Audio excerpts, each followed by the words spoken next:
사도신경하심으로 우리의 신앙을 하나님 앞에 고백합니다. 나는 전능하신 아버지 하나님, 천지의 창조주를 믿습니다. 나는 그의 유일하신 아들 우리 주 예수 그리스도를 믿습니다. 그는 성령으로 잉태되어 동정녀 마리아에게서 나시고 본디오 빌라도에게 고난을 받아 십자가에 못 박혀 죽으시고 장사된 지 사흘 만에 죽은 자 가운데서 다시 살아나셨으며 하늘에 오르시어 전능하신 아버지 하나님 우편에 앉아 계시다가 거기로부터 살아있는 자와 죽은 자를 심판하러 오십니다. 나는 성령을 믿으며 거룩한 공교회와 성도의 교제와 죄를 용서받는 것과 몸의 부활과 영생을 믿습니다. 아멘. 찬송가 213장입니다. 나의 생명 드리니 주여 받아주셔서 세상 살아갈 동안 찬송하게 하소서.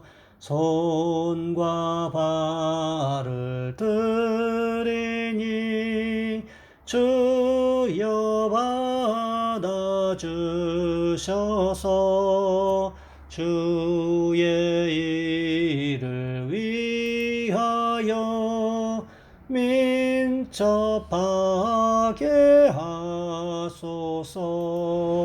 나의 음성 들으니 주여 받아주셔서 주의 진리 말씀만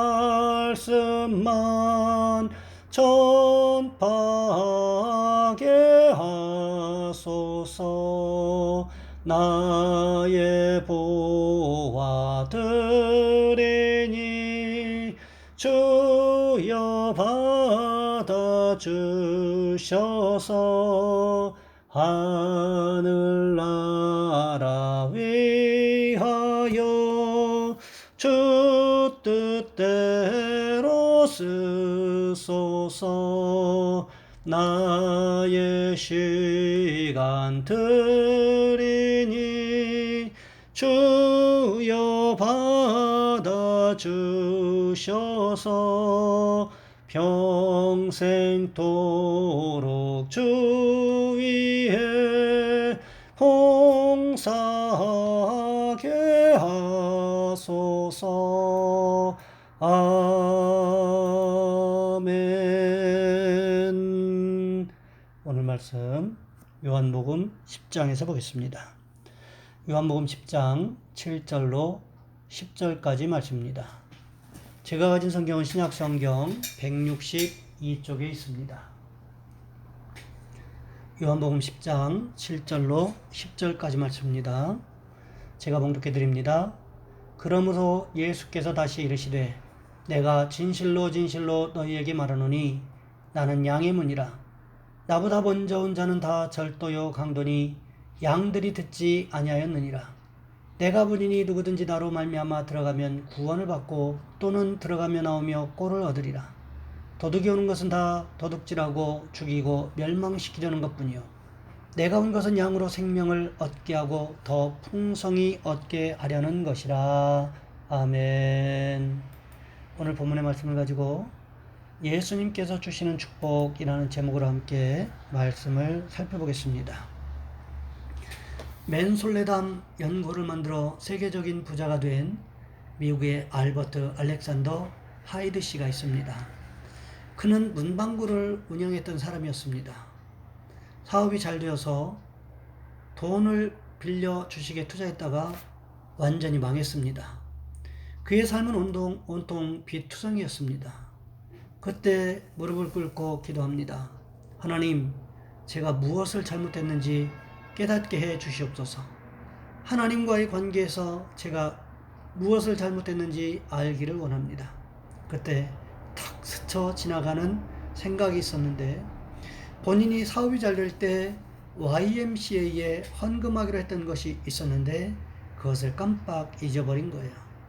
그래서 그가 회개하고 가진 재산을 정리해서 YMCA에 선교 헌금을 가져다 드렸습니다. 그리고 성경을 다시 창세기부터 읽어나가는데 창세기 28장에 야곱이 멀리 외삼촌이 있는 하란으로 떠나가면서 베델에서 제단을 쌓고 야곱이 11조를 약속한 장면이 나옵니다. 그러고 나서 큰 복을 받았어요. 아, 내가 11조 생활을 제대로 못했구나. 그래서 자기 집을 팔아서 11조를 드립니다. 사람들이 다 저 사람은 자기 살 근거도 없이 하나님께 헌금을 드린다고 그렇게 비웃었어요. 그런데 후에 약국을 하는 친구로부터 연고를 같이 만들자는 제안이 들어와서 만들어낸 것이 바로 맨솔레담이었는데 이게 잘 되기를 시작하는 거예요. 점점 회사가 커졌습니다. 사업을 시작하고 나서 매달 하나님 앞에 11조를 드립니다. 회사 사원이 와서 묻습니다. 사장님, 우리가 지금 여기저기 회사를 확장하느라고 진 빚이 많은데 왜 빚을 갚지 않고 11조부터 드립니까? 그가 말했습니다. 나는 빚 갚는 것보다 먼저 도둑질한 것을 갚아야겠다. 아이, 무슨 도둑질을 하셨다고 그러십니까? 그가 말라기 3장을 펴들고 말했습니다. 나는 하나님의 11조를 도둑질한 도둑놈이다. 그가 하나님과의 관계를 회복하고 나서 3년 만에 맨솔레담 회사가 세계적인 회사로 발전하기 시작했습니다. 전 미국과 전 세계로 팔려나가기 시작하는데 그가 회사가 잘 되니까 10에 1조, 2조, 그러다가 10에 8조까지 드렸습니다. 아프리카에 선교사로 나갔던 아들이 어느 날 연락이 왔어요. 아버지, 저 11조만 떼어서 저한테 선교비로 좀 보내주세요. 그래서 10에 9조를 떼어서 보낸 다음에도 세계적인 회사가 되었고 전 세계 150개국 이상에서 지금도 맨솔레담 연고가 판매되는 큰 축복을 받게 되었다는 거지요. 여러분, 그렇습니다. 우리가 내 방법이 아니라 주님의 방법을 따라 살면, 내 뜻이 아니라 주님의 뜻을 따라 살면 주님께서 우리를 축복해 주신다는 것을 깨달아야 한다는 거지요. 예수님께서는 자신이 목자 되신다는 사실을 말씀하셨습니다. 그뿐만 아니라 우리가 하나님의 주님의 양이 된다는 것을 말씀하셨습니다. 그러시면서 양은 목자의 음성을 알고 목자를 쫓아간다고 말씀하셨어요. 그럼에도 유대인들이 주님의 말씀을 이해하려고 들지 않았다는 거지요. 그러자 이번에는 우리 주님 무엇을 말씀하십니까? 오늘 본문 7절부터 9절까지 말씀해 보시면 이렇게 기록하고 있습니다. 그러므로 예수께서 다시 이르시되 진실로 진실로 너희에게 말하노니 나는 양의 문이라. 나보다 먼저 온 자는 다 절도요 강도니 양들이 듣지 아니하였느니라. 내가 문이니 누구든지 나로 말미암아 들어가면 구원을 받고 또는 들어가며 나오며 꼴을 얻으리라. 예수님 자신이 무엇이 된다고 말씀하셨습니까? 양의 문이 되신다, 이렇게 말씀하셨습니다. 여기에서 말하는 문이라고 하는 것은 그저 단순한 문이 아닙니다. 출입문을 이야기를 하는 것입니다. 일반적으로 대부분의 집의 출입문은 동쪽이나 남쪽으로 내는 것이 우리나라 사람들의 민족적인 성향이라는 것을 알 수 있습니다. 좋은 기운이. 그러니까 양의 기운을 집 안으로 끌어들이기 위한 목적이 있다는 것입니다. 우리의 영적인 생활도 마찬가지라는 거지요. 주님 말씀을 생각해 보시기 바랍니다. 주님 자신이 양의 출입문이 되신다 말씀하고 계십니다. 주님이 양의 출입문이 되신다면 출입문 되신 주님께서 양들을 당연히 하나님 앞으로, 하나님 말씀 앞으로 인도해 가실 것입니다. 우리가 하나님 앞에 나아가고 싶을 때 누구를 통해서 가야 된다고요? 예수님을 통해서. 양이 우리 밖으로 나가고 싶으면 어디를 통해서 나가야 됩니까? 출입문을 통해서. 예수님이라는 문을 통과하게 되면 우리는 반드시 얻는 것이 있습니다. 그것이 무엇일까요? 들어가며 나오며 꼴을 얻으리라, 이렇게 말씀하고 계시는 것입니다. 마태복음 4장 말씀해 보시면 예수님께서 광야에서 40일간 금식 기도를 하셨습니다.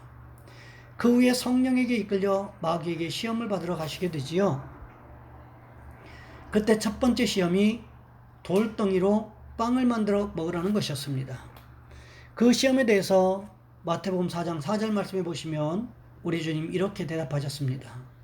예수께서 대답하여 이르시되 기록되었으되 사람이 떡으로만 살 것이 아니요 하나님의 입으로부터 나오는 모든 말씀으로 살 것이라 하였느니라 하시니, 사람은요 육적인 존재인 동시에 영적인 존재이기 때문에 육적인 필요와 영적인 필요가 동시에 채워져야 한다는 거지요.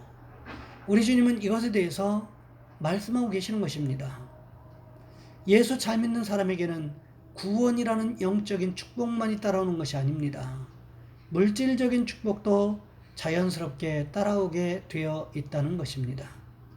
마태복음 6장 33절 말씀에서 우리 주님 분명하게 우리를 향하여 말씀하고 계십니다. 그런즉 너희는 먼저 그의 나라와 그의 의를 구하라.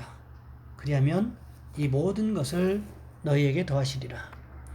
우리가 하나님 나라와 하나님의 의를 구하면 이 모든 것, 우리가 살아가면서 가장 염려하는 의식주의 모든 문제를 우리 주님께서 책임지시고 해결해 주시겠다고 말씀하시는 것입니다. 오늘 본문 10절 말씀해 보시면 이렇게 기록하고 있습니다. 도둑이 오는 것은 도둑질하고 죽이고 멸망시키려는 것뿐이요 내가 온 것은 양으로 생명을 얻게 하고 더 풍성히 얻게 하려는 것이라. 도적이 오는 목적이 먼저는 도둑질이 목적이고, 도둑질하다가 발각이 되면 죽이기까지 하고 결국은 한 가정을 멸망의 파멸에 이르기까지 할 수 있음을 말씀하고 계십니다. 하지만 주님께서 말씀하시는 것이 육신적인 부분에만 한정하여 말씀하신 것이 아니라는 거지요. 주님께서 영적인 도둑인 마귀를 가리켜 말씀하신 것입니다. 마귀는요, 처음에 우리에게 달콤한 유혹으로 다가옵니다. 유혹이 달콤하면 유혹이 아니겠지요.